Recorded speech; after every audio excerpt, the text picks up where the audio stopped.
Okay, good day mga ka-Airsoft, good day mga ka-Bigman.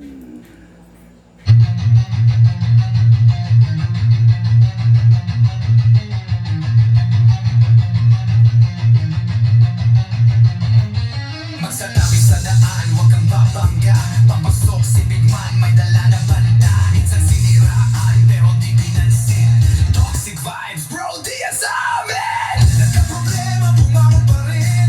Laban lang ka, hindi lang saglit. Dito sa Big Man, solid ang galawan. Tunay na negosyo, hindi lang yabangan. Customer namin laging satisfied. Airsoft gear, legit certified. Service ay tunay, hindi panay post. Kahit saan ka magpunta, kami ang host. Big Man, walang katulad. Gamit ay legit, laging panalo pag sukat. Sniper o pistol, lahat ay fire. Kami ang top airsoft provider. Big Man, walang katulad. Gamit ay legit, laging pagkang nagbibitin siya. Laging may bago, laging legit. Big Man rules, wag kang bitter kid. Big Man, walang katulad. Gamit ay legit, laging panalo pag sukat. Sniper o pistol, lahat ay fire. Kami ang top airsoft provider. Kalat ang inggit, pero hindi sila makalapit. Try to copy, pero fail ang gamit. Boom, boom, pow, pag nagpaputok, parang Pit Viper. Di ka maglipat dito, kasi sila makalapit. Try to copy, pero fail ang gamit. Boom, boom, pow, pag nagpaputok, parang Pit Viper. Di kami patok-tok. Customer happy, service tight. Walang scammer, we do it right. Lift your game up, don't be a joke. Big Man blazing, lahat ay woke. Big Man, walang katulad. Laging on point, parang sa barilang lakad. Rush fire, deals tighter. Big Man, airsoft sniper. Sa presyong tama, sa gamit na solid. Panalo ka palagi, di ka magiging biktima, kid. Big Man ang pangalan, tandaan mo palagi. Sa airsoft game, kami ang hari.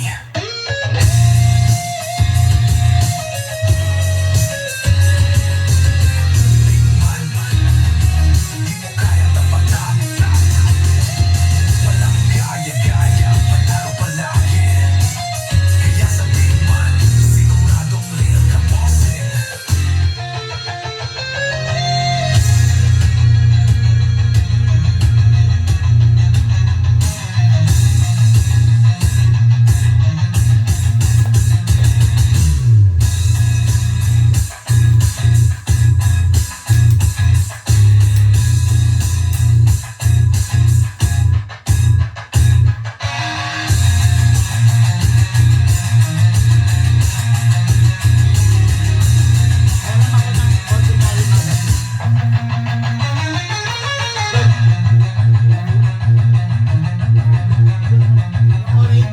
Big Man, mo kayang tapatan. Walang gaya-gaya, panalo palagi. Kaya sa Big Man, siguradong real ka, bossing.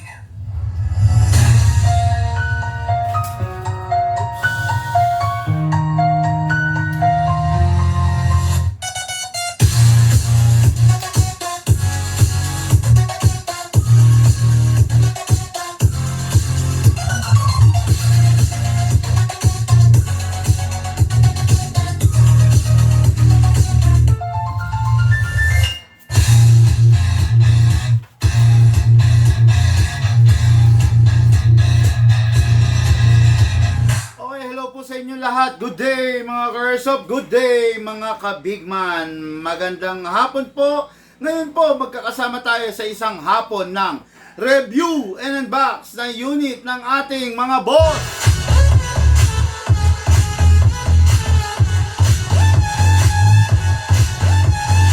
Alam ko yung mga mabibili sa mata dyan, nakikita na naman nila Shadow 2, the everyman's dream, the Shadow 2.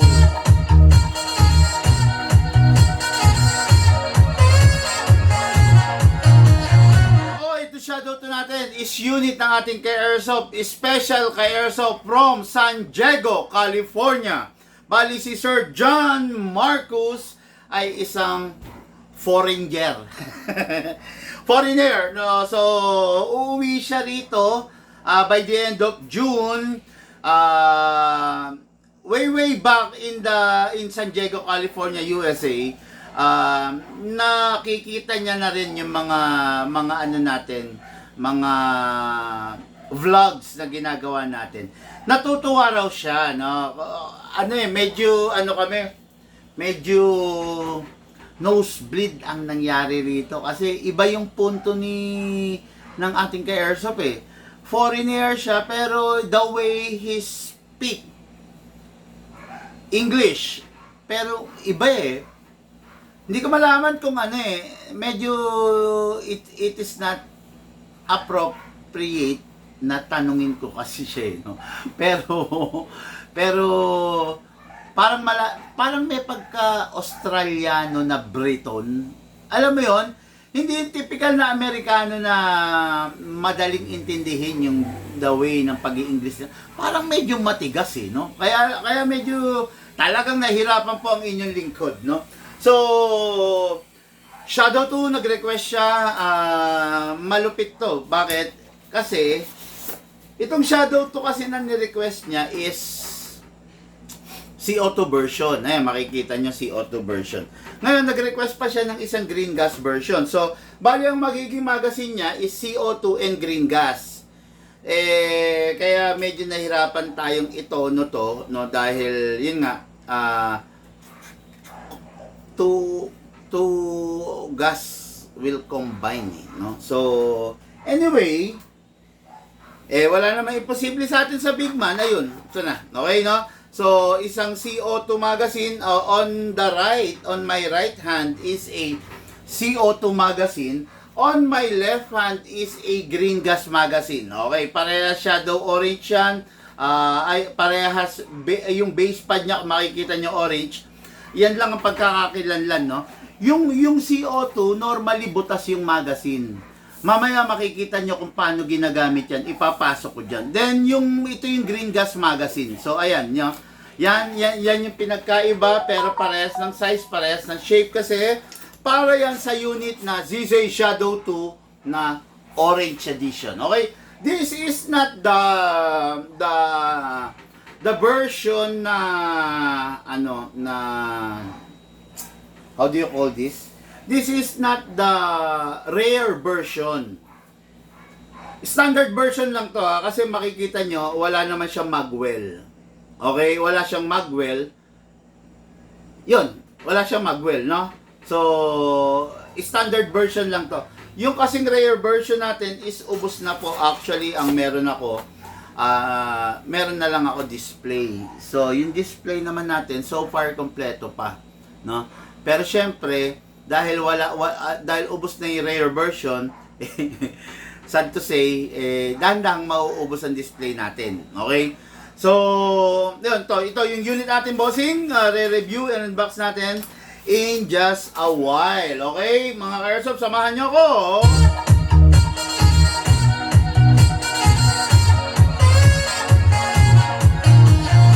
Okay, then next unit natin, going to Oton, Iloilo. Unit natin ka-airsoft, Charles Stereo.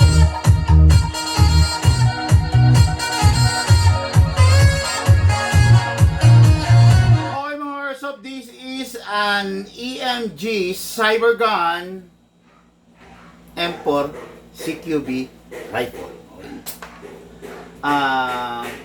Property by the Colt. Okay, napakaganda niya. Ito yung shape niya CQB. Okay, yung length niya, sorry. Tapos yung taba ng handguard niya, ng rail, ng handrail, sakto eh. Di ba? On my vlog, sa mga nakakakilala sa akin, lagi ko sinasabi, ito yung paborito ko. Yung saktong taba dito, di ba? Na kayang sakmalin ng palad ko, yung mismong rail. Ayan no? Kung mapapansin niyo, itong daliri ko nagpapang-abot actually, ayan di ba? Saktong-sakto. Ito yung ito yung gusto ko, no? Sa rifle, mas feel ko yung kayang-kaya kong sakmalin tong part na to. Kayang-kaya nagpapang-abot. Meron kasing mga rifle na, di ba, ang tataba, hindi mo masakmal. Yon.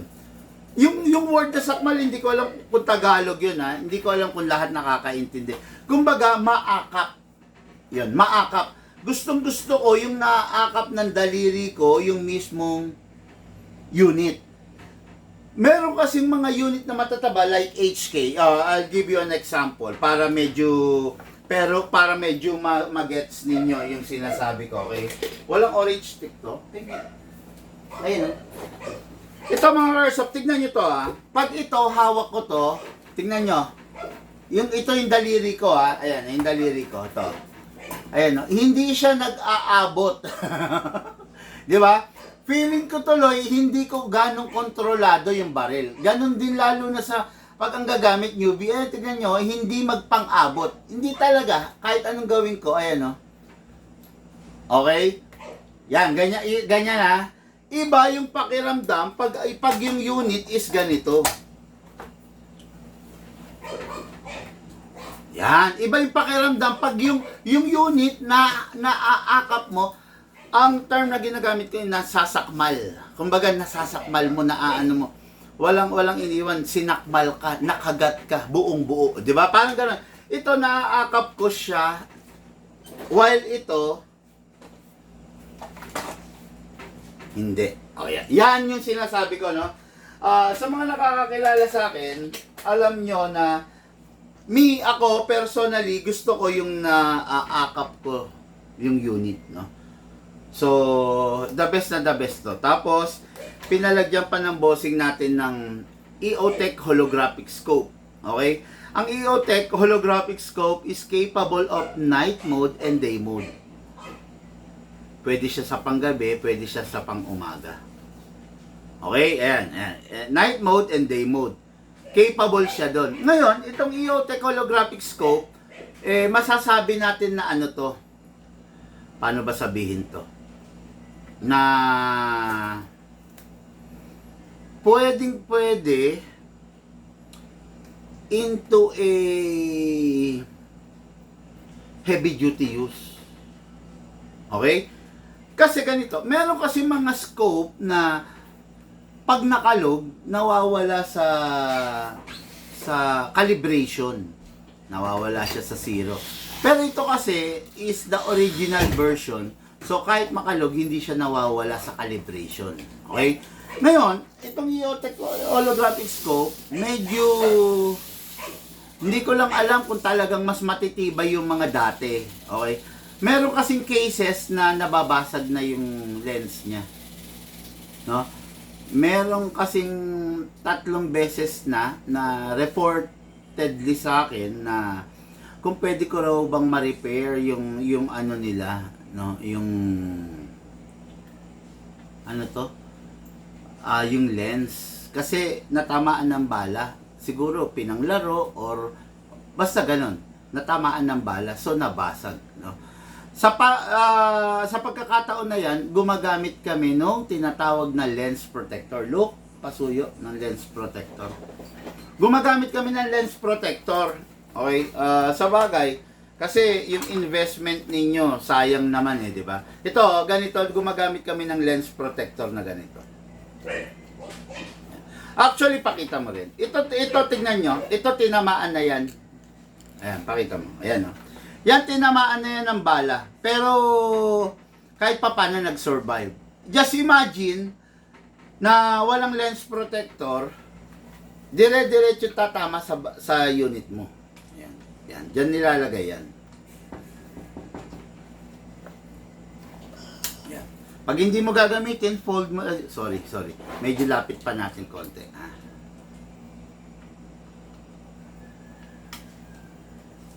Konti pa. Yun. Okay. Yan. Yan. Ganyan na magiging itsura niya. Nafo-fold siya. So, okay. Yan. Okay. Pag gagamitin mo, yan, ganyan mo. Para merong protection yung lens mo. Kung sakasakali, dyan muna tatama bago dito. Okay? Yan. Pag tinamaan yan, there's a possibility na ma-fold din siya. Pero, hindi direct hit yung bala dito. Ayan. Okay, yan. So, ayun, okay, nilagyan natin ng lens protector. Actually, ano to, request to ng bossing natin, no? Kasi maglalaro siya. Tatlo na kasi yung nabasagan. Tatlo na yung nabasagan ng lens na nagtatanong sa akin kung pwedeng i-repair. Eh, wala naman po tayo noon, nung lens nito, no? Kumbaga talagang, halimbawa po, nabasag yan, wala po tayong magagawa, dispose po talaga yan. Ibang klase po kasi yung lens nito hologram. Kaya nga tinawag siya ng holographic scope. Kasi hologram yung nakikita niyo sa loob, no?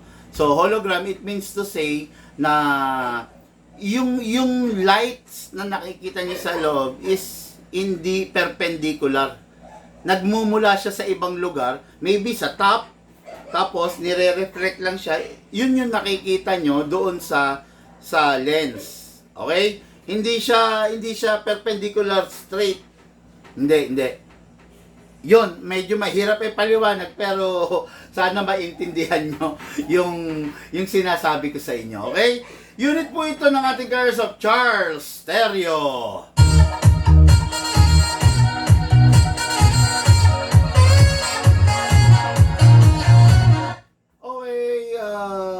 Hindi ko mabasa. Ron Gamuzaran, good day po. Ito.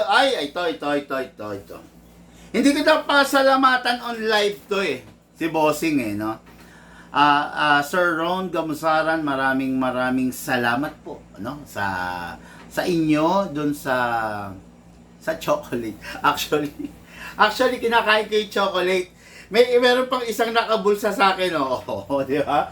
Kinakain ko. Meron pa isang nakabulsa, hindi ko pa nakakain, no? So, maraming salamat po. At saka dun sa bossing, sa binigay niyo na cup.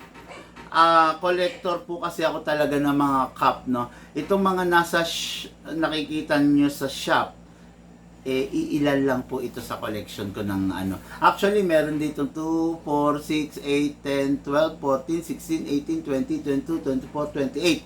28 na cup.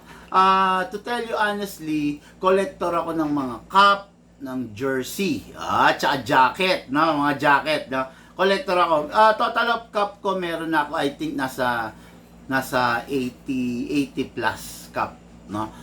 Halo-halo po yun. Niregalo sa akin ng mga relatives ko, binigay ng ka-airsoft, binigay ng tropa, actually, lahat ng binigay sa akin, especially cup and jersey, hindi ko po talaga sinusuot. Siguro sinusuot ko once in a while, nagla-live, then, yun. Pero hindi ko siya sinusuot as daily kasi, I believe kasi, ganito yan. Yung cup kasi, masyado kong tinetreasure kasi, pinapaniwalaan ko na the mere fact na binigyan ako nun, ng isang tao, ibig sabihin, naalala niya ako.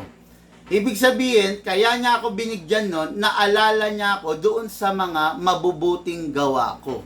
Di ba? Siyempre, kung naalala ka niya doon sa masama mong ginagawa, sa masama mong ugali, hindi na siya gaganahan magbigay sa iyo, di ba?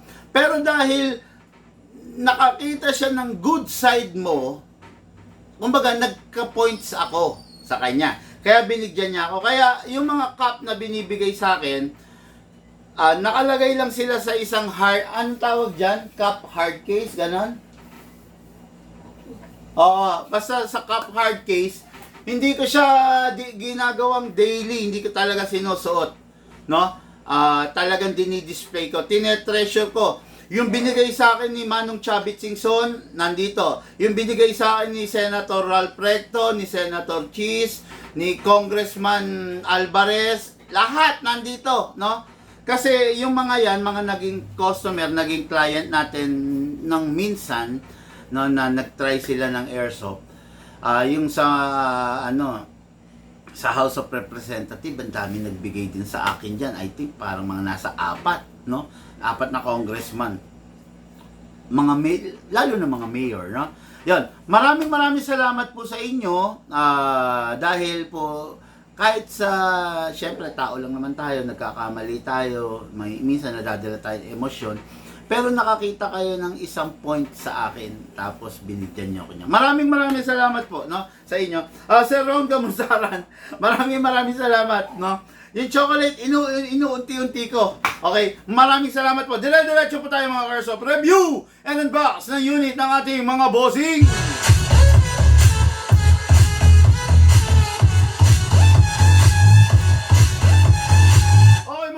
Unit ng ating Airsoft, Foreigner Airsoft na uuwi sa Pilipinas dahil nakapangasawa siya ng isang Pinay. Okay? Sir John Marcos of San Diego, California na uuwi sa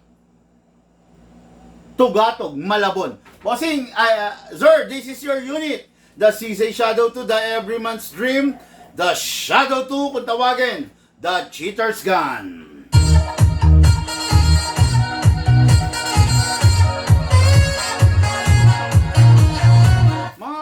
As I have said a while ago, yung unit na kinuha niya is dual magazine, okay? One is CO2 powered and isa yung green gas powered. So, bali dalawa. Actually, yung unit niya is CO2 version. Pero, dahil nga CO2 version, ibig sabihin, yung CO2 kasi yung pinakamataas na gas na pwede mong gamitin. Ngayon, dahil CO2 version siya, well, definitely, 100% sure, compatible na rin siya with a 14 kg and a 12 kg gas. Okay? Kaya ito yung unit niya. So, CO2 version at nagpalagay siya ng isang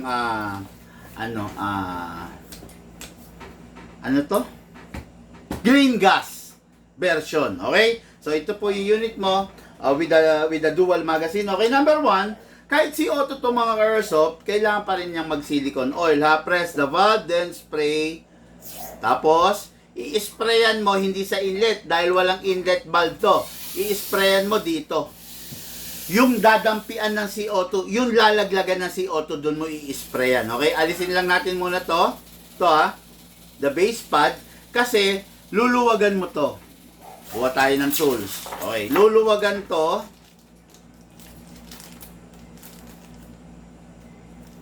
Dali, wag na to. Wag na to, ito. Luluwagan siya using a Allen wrench. Okay, Allen keys, Allen wrench, Allen screws. Bahala kayo kung anong term ang gusto niyo gamitin, pero basta Allen. Ayan, ha. To. Luluwagan mo hanggang sa maalis mo. Ayan. Mamaya may paalala ko rito, ha. Meron akong konting advice dito. Then, silicone oilan mo yun, no? Yung dulo. Yun, okay. After na malagay mo na yung silicone oil, lagay mo na to. This is a green gas, okay? Itong green gas na to, this is not a industrial type of green gas. This is a food grade type of green gas. Magkaiba yung nabibili sa online na green gas. Okay? Kasi yung mostly yung nasa online, industrial type yon. Yun yung mga nilalagay sa airbag. Yun yung mga pang-inflate ng gulong. Yun. Ang disadvantage nun, nakaka-cancer. Kasi every time na pumuputok ka, yung gas, part of the gas nasisinggot mo eh. Pumupunta sa lungs mo yun. So ito food grade to. Ito yung safer version ng ng CO2 gas. Yung green gas natin is the safer version na rin. Kasi yung green gas natin is made of freon. Yung freon, yun yung cooling liquid na inilalagay sa cooling system ng mga ref, ng mga aircon para lumamig. Okay? Yung chemical na yon harmful sa lungs natin, harmful sa body, harmful sa skin. Kaya gumawa ng tinatawag na green gas. Green gas is the safer version ng freon. Okay? Ayan, green gas. Huwag niyo kakalimutan yan. Green gas. Okay? Ito, this is the CO2. Ito yung safer version. Drop lang natin. Okay? After we drop, ito na yung sensitive. Itong cup na to is a full metal, full steel, pero made, ang composition nito is very fine thread. Ibig sabihin, pinong-pino yung thread niya. Kaya, pag ito ibinabalik mo dito, make sure na hindi ka magkakamali. Make sure na hindi siya bengkong. Kasi bakit? Pag ito na loose thread, patayin na tayo. Pag ito na loose thread, wala na. Okay? Hindi mo na magagamit yung CO2 magazine mo. Kaya ito, kailangan, kapain mo. Okay? Ikot mo muna ng reverse, then saka mo i-clockwise. Ayan. Mararamdaman mo naman yan eh. Malambot siyang iikot. Pero pag matigas siyang iikot, tigilan mo. Kasi, malulose thread. Pag na-loose thread, wala na. Hindi advisable i-repair, ha? Okay, ayan, ha? Ayun. Tama na.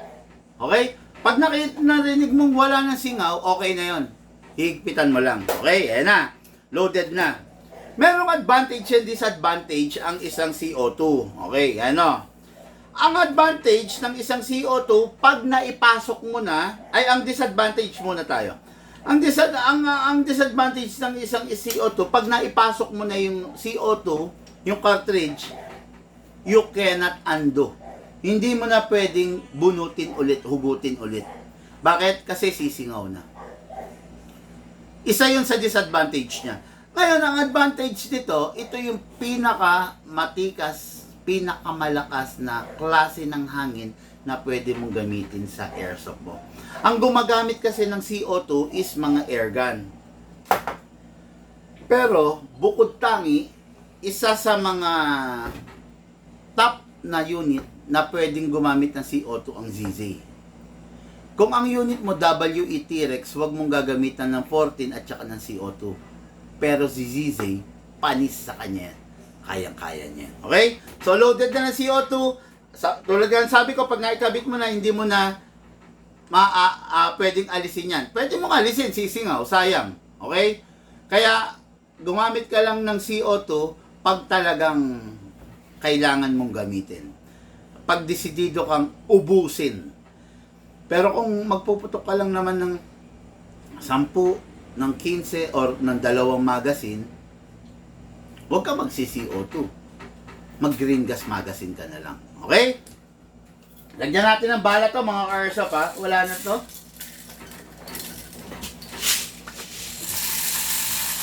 Siyempre, lalagyan natin ng bala. Gagamit po ako ng tinatawag ko na speed loader. Dali, kumalat yung bala. Okay. Speed loader, gamit po tayo. Hatakin natin ito pababa. Then place your other thumb here. All the way, hatak, dire-diretso. Dito po ilalagay yung bala. Press lang po tayo. Okay. Pag ganyan na nangyari sa bala, nakita nyo naman, bungi-bungi, di ba? Kalugin nyo sideways para umalign. Medyo kailangan mapagpasensya lang po kayo kasi minsan makulit yung bibis eh, no? Kumbaga, minsan hindi talaga nakukuha ng isang trial eh. Pero magtiyaga lang kayo, no? Katulad dyan, nagtiyaga lang ako, tingnan nyo. Na-align natin, left, right, left, right, left, right. Walang bungi, di ba? Yan yung tama, yan yung maganda. Okay? Tapos kunin natin yung unit natin, since bago, ikasa natin. I-lock manually, then sprayan po natin yung loob, yung slide, yung nozzle. Spray po. Okay. After that, huwag natin hatakin ito pababa. Release, then rest. Okay? Ngayon, refresh ko lang tong ko. Naglalag. Pasensya na kayo yung sa mga nanonood kung malabo, pagpasensyaan nyo na po, hindi ko po kasi kontrolado yung internet connection. Okay? Go. Mga airsoft, this is the ZZ Shadow 2 Orange powered by a CO2. Pasok. Kasa. Ready to fire.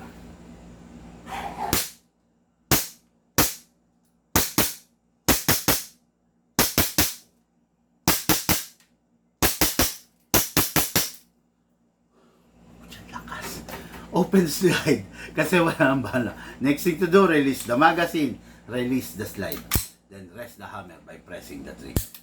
Lakas. Napaganda yata yung tuning natin.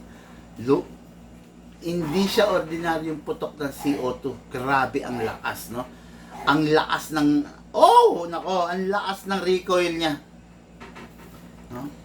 mukhang napakalaki yung big bore ko. By the way, no, mga Airsoft, no, itong unit na to is upgraded with a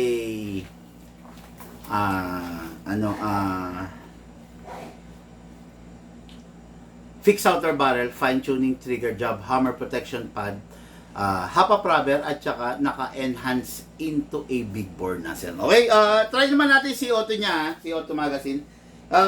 Nasa lahat ng video. Marami na niya, no? Okay. To try natin rin Green Gas Magazine naman, mga Airsoft, pa. Para both of the magazine matesting natin. Then, gamit lang po ako ng 12 kg. Ito po kasi available. 1, 2, okay, 2 seconds. Oh, by the way, hindi ko lang na-discuss, no?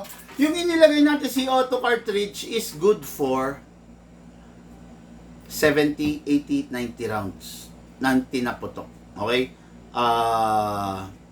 Paano ba sabihin to? 90 na putok.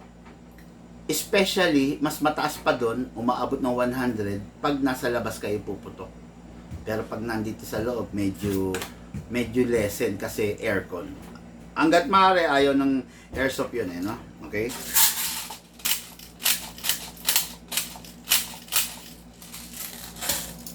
Okay, niloadan natin ngayon yung Green Gas Magazine. Okay, Lucas?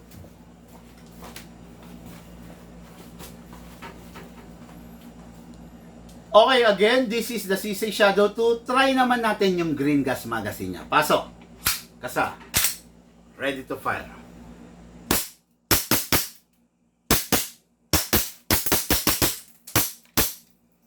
Open slide again kasi wala nang bala. Next thing to do, release the magazine, then the slide, then rest the hammer by pressing the trigger.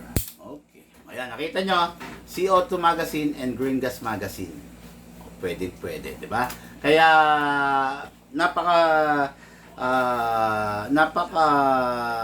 sure ko, sigurado ko na yung bossing natin na magmumula sa San Diego, California, ang ating bossing na foreigner si Sir John Marcos ay mag-e-enjoy sa unit niya. Hello, good day and good afternoon, Sir John Marcos of San Diego, California. Sir, this is your unit. Soon, malalaro mo na. Thank you po.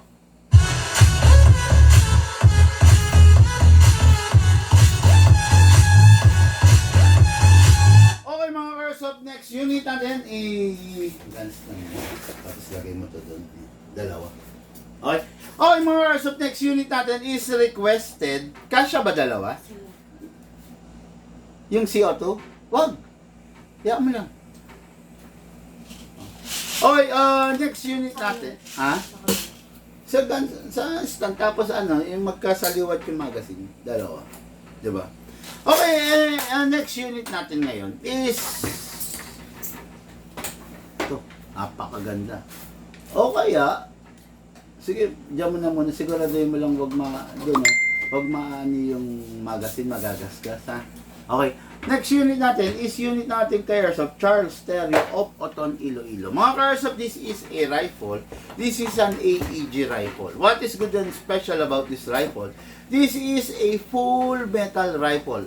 Full metal mula ulo hanggang baba. Ito yung tipo ng rifle na masarap gamitin dahil CQB siya.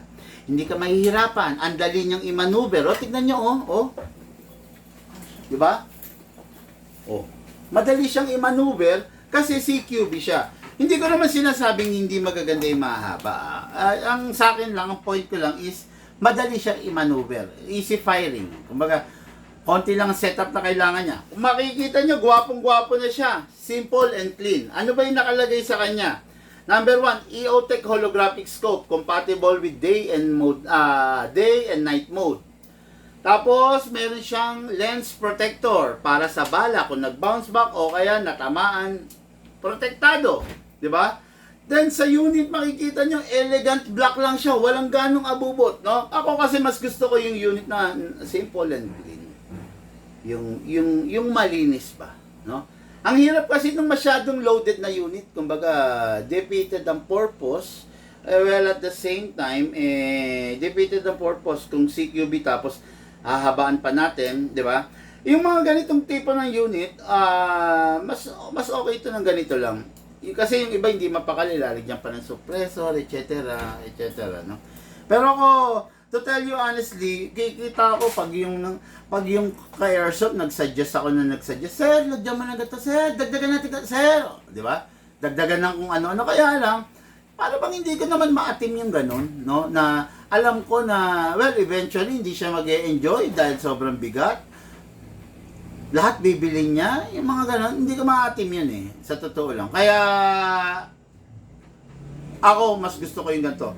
Simple, clean, guwapo. Diba?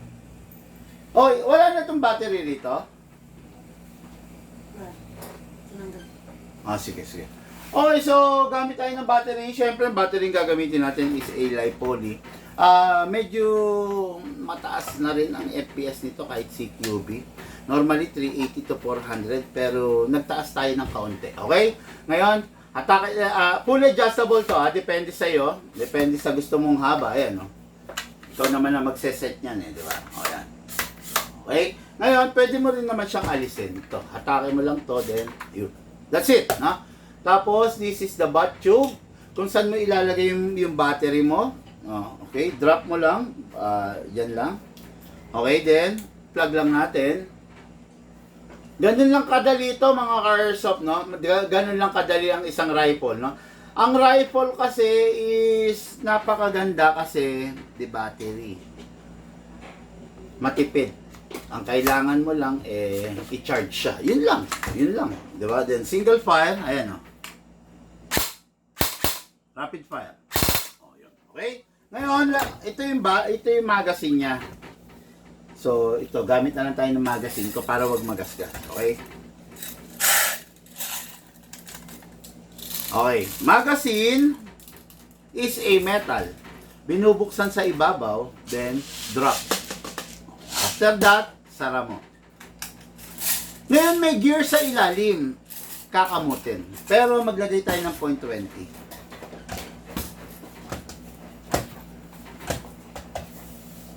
.20. Reload.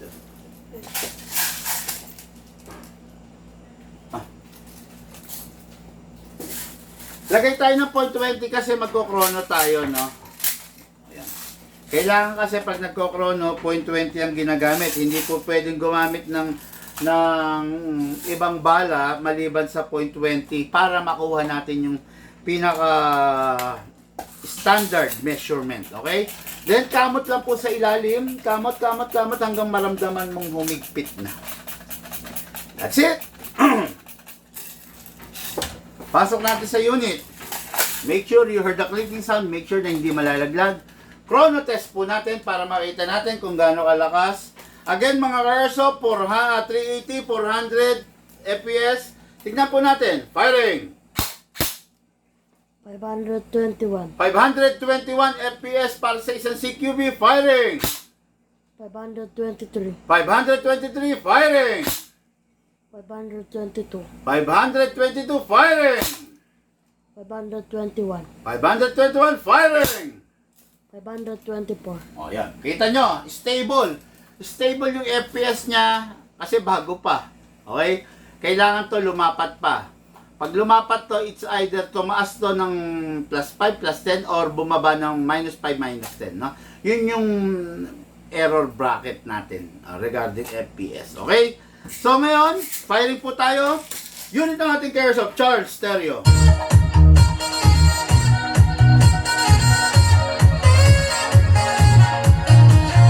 Okay, firing. Single fire. Rapid fire. Single fire. Rapid fire. Sarap gamitin ng unit. Okay? Every time matapos maglaro, always clear the magazine, then clear the chamber. Then rest the spring. Lagay natin sa rapid fire. Press 1 second. Then single fire. Ulit. Ayun. Then safe. Okay? Lagay natin sa safe. Okay? Mga ka-airsoft, iwasan nyo lang yung unit ninyo na galawin ng mga anak nyo ng bata kasi pwede pong makadisgrasya, pwede maka-accident. Okay? Mga ka-airsoft, lahat po tayo nagmula sa iba't ibang larangan. Pinagbuklod, pinag-isa ng iisang libangan. Yun po ang paglalaro ng Airsoft, hatid po sa inyo ng inyong lingkod, Pigman.